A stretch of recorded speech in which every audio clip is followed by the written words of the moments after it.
அன்பார்ந்த இறைமக்களே, கிறிஸ்துவின் மறுப ஜெபக்குழுவின் வாயிலாக இன்று உங்களை சந்திப்பதில் நான் பெரும் மகிழ்ச்சி அடைகிறேன். மக்களை, சந்தோஷமாக இருக்கீங்களா? நிறைவாக இருக்கீங்களா? மகிழ்ச்சியாக இருக்கீங்களா? மன அமைதியாக இருக்கீங்களா? ஆண்டவருக்குள்ளே நிறைந்திருக்கிறீங்களா? மக்களே, நான் வருகிற செய்திகள் அனைத்துமே கடுமையாக இருக்கிறது இல்லையா? நமக்கு கொடுக்குறார். அப்போது எப்படி இருக்கிறோம்? நாம் இறைவார்த்தையின்படி வாழுகிறோமா? அவருக்கு உகந்த வாழ்க்கை வாழுகிறோமா? நாம் தான் சிந்திக்க வேண்டும். ஒவ்வொரு நாளும் சிந்திக்க அழைக்கிறார். 5 நிமிடங்கள் தான் சிந்திக்க அழைக்கிறார். அந்த வார்த்தையை கொடுத்து, இறை வார்த்தையை கொடுத்து நாம் சிந்திக்கிறோமா? இன்று நமக்கு என்ன இறைவார்த்தை தருகிறார் பார்ப்போமா? இறைவாக்கினர் ஆமோஸ் எழுதிய நூல் அதிகாரம் 4 இறை வார்த்தை 6 9 முடிய. உங்கள் நகரில் எல்லாம் உங்கள் பற்களுக்கு வேலை இல்லாமல் செய்தேன். நீங்கள் குடியிருக்கும் இடங்களெல்லாம் உணவு பற்றாக்குறையை உண்டாக்கினேன். ஆயினும் நீங்கள் என் பக்கம் திரும்பவில்லை என்கிறார் ஆண்டவர். நீங்கள் அறுவடை செய்ய 3 மாதம் இருந்தபோதே உங்களுக்கு மழையை நிறுத்திவிட்டேன். ஒரு ஊரில் மழை பெய்ய செய்து அடுத்த ஊரில் வறட்சியை உண்டாக்கினேன். ஒரு வயலில் மழை பெய்ய செய்தேன், மற்றொரு வயலில் மழையின்றி காய்ந்து போயிற்று. ஆகையால் 2-3 நகர்களின் மக்கள் தண்ணீர் தேடி தள்ளாடி திரிந்து வேறொரு நகருக்கு போயும் அவர்கள் தாகம் தீரவில்லை. இப்படியெல்லாம் செய்தும் நீங்கள் என் பக்கம் திரும்பவில்லை என்கிறார் ஆண்டவர்.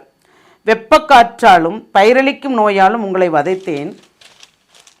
உங்கள் தோப்புகளையும் திராட்சை தோட்டங்களையும் அழித்தேன். அத்தி மரங்களையும் ஒலிவ மரங்களையும் வெட்டிக்கிளி தின்றது. ஆயினும் நீங்கள் என் பக்கம் திரும்பவில்லை என்கிறார் ஆண்டவர். Praise the Lord. எதுக்கு இவ்வளோ கோபம் ஆண்டவருக்கு? வருடத்தில் 40 நாள் நமக்கு கொடுக்கிறார் மனம் மாற்றத்திற்கு. நாம் செய்த குற்றமுறைகள் அனைத்தையும் அவரிடம் ஒப்படைத்து அவரிடம் திரும்புவதற்கு. உங்கள் நகரில் எல்லாம் உங்கள் பற்களுக்கு வேலை இல்லாமல் செய்தேன். அப்படின்னா என்ன? உணவு உண்ண சவைக்க, நம்ம சவை போடுறதுக்கு பற்களுக்கு வேலையே இல்லை, சவைக்க முடியல, எதுவும் கிடைக்கல. உணவு பற்றாக்குறை உண்டாக்கினேன். ஆனாலும் நீங்கள் என் பக்கம் திரும்பலை. அப்படி எத்தனை இடத்துல நடக்குதா இல்லையா? நாம் இங்கே நிறைவாக இருக்கிறோம், இருக்குமோ இல்லையா? அப்போ நாம் பேர் பெற்றவர்களா இல்லையா? ஆமேன், பேர் பெற்றவர்கள். ஏனென்றால் நாம் இறைவனுக்குரிய மக்களாக இருக்கிறோம். நமக்கு எல்லா நிலையிலும் அவர் நமக்கு உணவளிக்கிறார், நிறைவாக ஆசீர்வதிக்கிறார். மக்களே, அவருக்குள்ளே நாம் இருக்கோம்னா நமக்கு பயமே இல்லை, அஞ்சு நடுங்கவே வேண்டாம், கலக்கமும் வேண்டாம் இல்லையா? இறைவார்த்தை கொடுக்கிறார். அவருக்குள்ள இல்லாத மக்களுக்கு யார் இல்லையோ அவர்கள் அதை எடுத்துக்கொள்ள வேண்டுதாம்.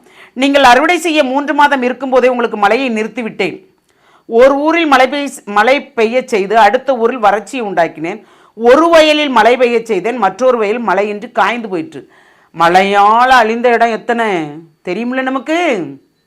ஆனால் நமக்கு மழை வந்தாலும் நம்மளை பாதுகாக்கிறார் இல்லையா? ஒரு மாதத்திற்கு உண்டான ஒரு மாதத்திற்குண்டான மழையை ஒரே நாளில் கொடுத்து ஒரு இடத்தில் அளிக்கிறார். நமக்கு அந்த ஒரே நாளுக்குள்ள மழையை 1 மணி நேரம் தந்து நம்மளை காக்கிறார். Praise the Lord. எவ்வளவு அன்பு இருந்தா அவருடைய மக்களை பாதுகாக்கிறார் இல்லையா? தண்ணி இல்லாமல் அலைகிறவங்க நிறைய பேர் இல்லையா? ஆனால் நாம் தண்ணியை வீணாக்குறோம், அப்படி தானே?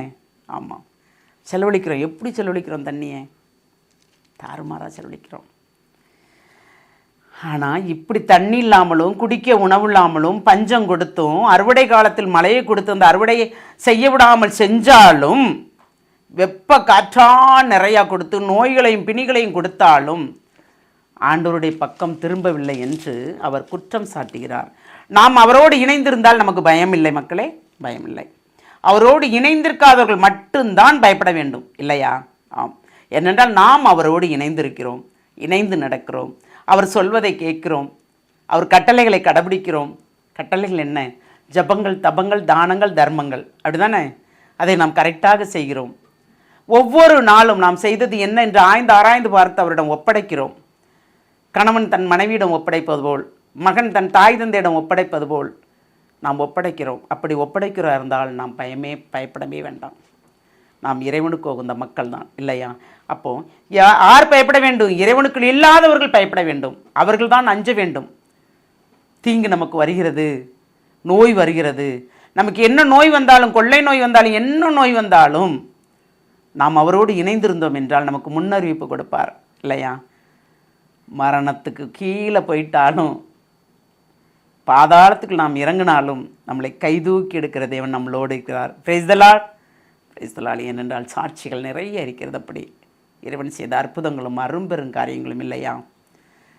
ஒவ்வொரு நாளும் நான் நினைவு கூறும்போது, அதை நினைக்கும் போதே நமக்கு அது அவர் செய்த வியத்தகு செயல்கள் எப்படி இருக்கிறது இல்லையா? எண்ணி முடியாது, ஓயாது நன்றி சொல்ல அந்த நாவு வந்து கொண்டே இருக்கும். அப்படி நாம் நன்றி சொல்கிறோமா?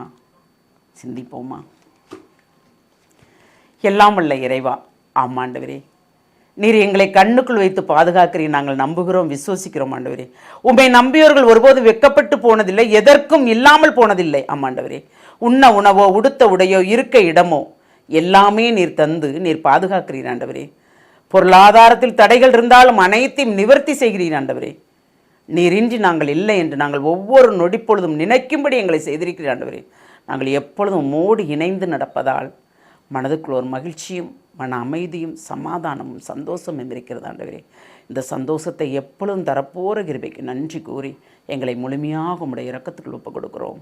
ஜெபம் கேட்கும் நல்ல பிதாவே. ஆமேன், ஆமேன், ஆமேன்.